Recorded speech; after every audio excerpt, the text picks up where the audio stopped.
ఇది ఉసిరికాయ పచ్చడి హెల్త్కి చాలా మంచిదన్నమాట. ఉసిరికాయలు ముందుగా మంచి వేరు తెచ్చుకోవాలి. కొంచెం చాలా లేట్ అయింది, నేను ట్రిప్కి వెళ్ళటం వల్ల అని. తర్వాత సిక్ అయ్యా, కొంచెం లేట్ అయిపోయాను, మళ్ళీ కాయలు అంత మంచిగా దొరకలేదు.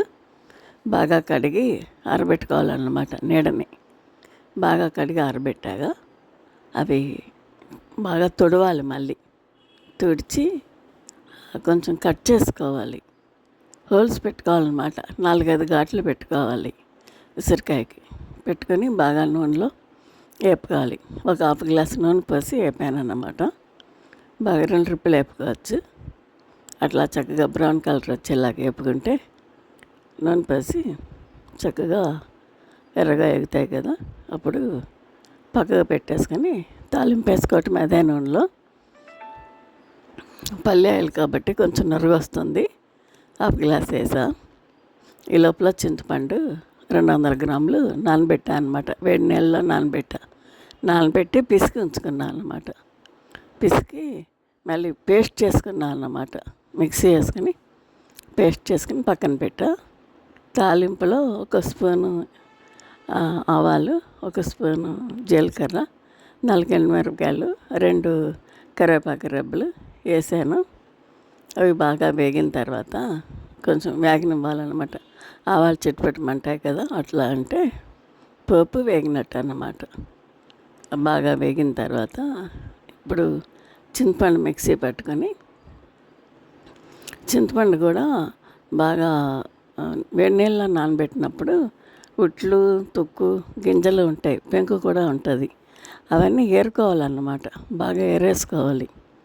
ఏరుకుంటేనే అప్పుడు మిక్సీ పట్టుకున్నది బాగా వస్తుంది అనమాట. లేకపోతే తుక్కులాగా ఉంటుంది అనమాట చట్నీ. అందుకని బాగా ఆ తుక్కు అంతా నలుగుతుంది కానీ బాగోదు. చక్కగా అవన్నీ ఏరి పెట్టుకొని మిక్సీ వేసుకుంటే చాలా బాగుంటుంది అనమాట. అప్పుడు ఈ వేగిన పోపులో వేసి నేను ఉడకబెట్టాను. అయితే ఇది విడిగా కూడా ఉడకబెట్టుకోవచ్చు. ఇది విడిగా ఉడకబెట్టుకుంటే ఇందులోనే ఎల్లుల్లిపాయలు వేసేసుకోవచ్చు. నేను చింతపండు గబాలను వేసేసిన వల్లని మళ్ళీ పోపు విడిగా పెట్టాల్సి వచ్చిందన్నమాట. అట్లాగా నూనె బాగా తేలాలి చింతపండు ఉడికితే. మామూలుగా అయినా కానీ ఒక నూనె పోసి ఉడకబెడితే అట్లాగా నూనె పైకి తేలేలాగా ఉడకబెట్టుకోవాలి. ఎంత బాగా ఉడికితే అంత అందులో నీరు ఉండదు కదా, చట్నీ ఎక్కువ రోజులు నిల్వ ఉంటుంది అన్నమాట. దాంట్లోకి ఒక హాఫ్ గ్లాసు సాల్ట్ వేసాను అనమాట. నేను మామూలు సాల్టే తీసుకున్నాను, అది 200 గ్రాములు ఉంది. అలాగే కారం కూడా 200 గ్రాములు తీసుకున్నాను. మళ్ళీ కొద్దిగా వేసాను అనమాట. హాఫ్ గ్లాస్ తీసుకున్నాక మళ్ళీ కొంచెం పోసా. అయితే ఇది బాగా కలిపేసుకున్నాను ముందుగానే. కలిపి అంటే చల్లారేగా కలుపుకోవాలి. పోపు చల్లారేగానే కారంని ఉప్పు వేయాలి. వేడి మీద వేయకూడదు. వేడి మీద కారం వేస్తే ఏంటంటే నలుపు అయిపోద్ది అనమాట ఆ చట్నీ. అందుకని పచ్చడి రంగుతో ఉండాలంటే అవి మనం చల్లారగానే వేసుకోవాలి, కారం ఉప్పు కూడా. ఈలోపు నేనేం చేశాను అంటే అవి ఉసిరికాయలని ముక్కలు చేసుకున్నాను అన్నమాట. 4-5 ముక్కల కింద వస్తుంది కదా, నొక్కేస్తే 5 ముక్కల కింద విడిగా వచ్చేస్తుంది. ముక్క విడిగా తీసేసుకుంటే ఏమవుతుందంటే గింజ తీసేయచ్చు విడిగా. కాయ పలంగా ఎవరు తింటలేదు కదా, ఇప్పుడు కొద్దిగా వేసుకుంటున్నారు, వదిలేస్తున్నారు. అందుకని నేను ముక్కల కింద చేసి పచ్చట్లో వేసాను అన్నమాట.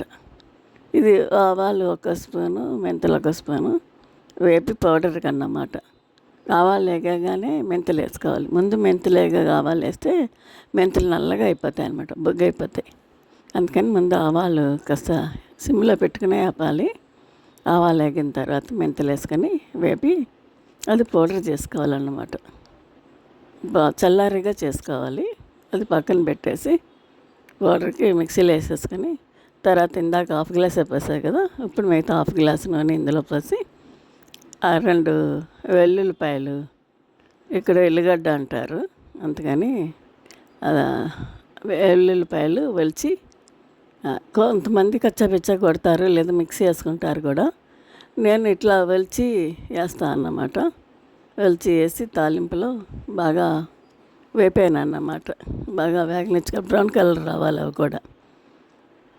కొంచెం వేగినా తీసేసుకోవచ్చు, ఎందుకంటే మనం పచ్చిదే వేస్తాం పచ్చడిలో. అలాంటప్పుడు కొంచెం వేగనిచ్చుకుని కట్టేసుకుంటే ఆ ఆయిల్ వేడికి అవి బ్రౌన్ కలర్ వచ్చేస్తాయి. అసలు ఎల్లుల్లిపాయ మామూలుగా పోపు పెట్టుకుంటుంటే ఆ ఎల్లుల్లిపాయ వేసాక అసలు కట్టేసుకోవచ్చు, స్టవ్ ఆఫ్ చేసుకోవచ్చు.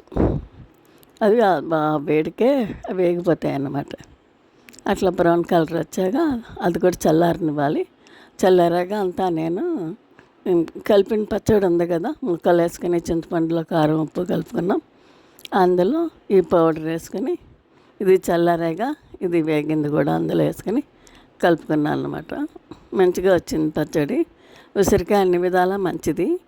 ఈ ఉసిరికాయ కూడా కాయపల్లంగా పెట్టుకోవచ్చు, లేదా కొంతమంది తురుము కూడా పెడతారనమాట. తురుము పెడతారు, మళ్ళీ పండు పచ్చిమిరకాయతో కూడా పెడతారు. నేను కారంతో పెట్టాను అన్నమాట. కారంతో పెట్టుకుంటేనే నాకు ఎక్కువ నిల్వ ఉంటుంది అనిపిస్తుంది. పండు పచ్చిమిరకాయతో నేను ఎప్పుడు పెట్టలేదు, నాకు ఇదే నచ్చుతుంది.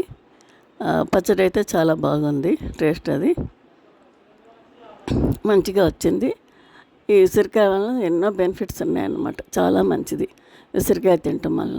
రోజు ఒక ఉసిరికాయ అసలు జ్యూస్ చేసుకు తాగొచ్చు, చాలా మంచిది. కాదు ఉసిరికాయ ఒక్కటి కాకుండా అల్లం వేసుకుని తేనె వేసుకుని జ్యూస్ చేసుకోవాలి. అదే ఉసిరికాయ రోజు తినొచ్చు మనం.